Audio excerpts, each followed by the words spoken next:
अगर दुनिया अल्लाह ने बनाया तो सबको मुसलमान क्यों नहीं बनाया? अगर अल्लाह ने दुनिया बनाई तो सबको मुस्लिम क्यों नहीं बनाया?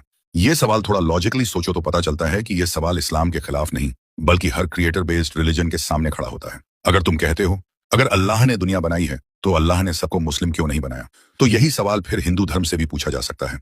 अगर हिंदू धर्म के अनुसार बताए गए भगवान ने यह दुनिया बनाई तो उसने सबको हिंदू क्यों नहीं बनाया? और क्रिश्चियनिटी से अगर पूछे अगर जीसस के जरिए बताई गई क्रिश्चियन बिलीफ के अनुसार गॉड ने इंसानों को बनाया तो उसने सबको क्रिश्चियन क्यों नहीं बनाया?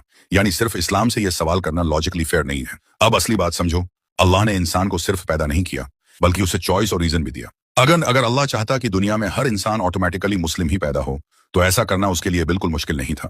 लेकिन फिर इंसान और मशीन में क्या फर्क रहता? एक मशीन को जो प्रोग्राम दिया जाता है वह वही करती है, लेकिन इंसान को अक्ल, कॉन्शियस, चॉइस और सही गलत को पहचानने की क्षमता दी गई है।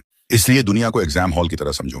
अगर टीचर एग्जाम शुरू होने से पहले हर स्टूडेंट की आंसर शीट में सारे आंसर्स लिख दे और फिर कहे अब देखते हैं कौन सही जवाब देता है, तो वो एग्जाम नहीं होगा। उसी तरह अगर अल्लाह हर इंसान के दिल में इस तरह इस्लाम डाल देता कि उसके पास रिजेक्ट करने की कोई पॉसिबिलिटी ही ना हो, तो फिर ईमान, इनकार, आजमाइश, जवाबदेही और चॉइस, इन सब का कोई मतलब ही नहीं रहता। और एक और इंपॉर्टेंट पॉइंट, सबको मुस्लिम क्यों नहीं बनाया? इसका जवाब ये नहीं है कि अल्लाह को सबको मुस्लिम बनाना आता नहीं था, बल्कि इस्लामिक पर्सपेक्टिव ये है कि अल्लाह ने इंसान को पैदा करके उसे टेस्ट किया, कॉन्शियस और गाइडेंस के आधार पर किस रास्ते को चुनता है। कुरान में भी यही कॉन्सेप्ट आता है कि अल्लाह ने इंसान को रास्ता दिखाया और फिर उसे शुक्रगुजार या नाशुक्रा होने का चॉइस दिया।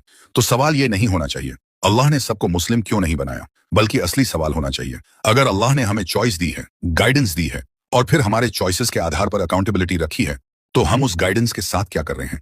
और अगर कोई कहे लेकिन अगर अल्लाह चाहता तो सबको एक ही रिलीजन पर पैदा कर सकता था, तो बिल्कुल कर सकता था, लेकिन फिर दुनिया इम्तिहान की जगह फोर्स्ड रिजल्ट सिस्टम बन जाती। और ध्यान दो, अगर ये ऑब्जेक्शन इस्लाम के खिलाफ इस्तेमाल किया जाएगा तो यही ऑब्जेक्शन दूसरे क्रिएटर बेस्ड रिलीजन्स पर भी वापस आएगा। अगर हिंदू गॉड ने बनाया तो सब हिंदू क्यों नहीं? अगर क्रिश्चियन गॉड ने बनाया तो सब क्रिश्चियन क्यों नहीं? अगर किसी और क्रिएटर ने बनाया तो सब उसके फॉलोअर्स क्यों नहीं? इसलिए सिर्फ ये कहना कि अगर तुम्हारा गॉड क्रिएटर है तो उसने सबको तुम्हारे धर्म का क्यों नहीं बनाया, अपने आप में किसी रिलीजन को गलत साबित नहीं करता।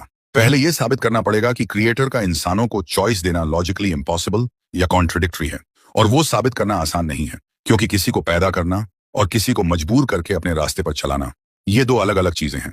अल्लाह ने इंसान को पैदा किया, उसे अक्ल दी, दुनिया में साइंस दिए, गाइडेंस भेजी और फिर चॉइस दी।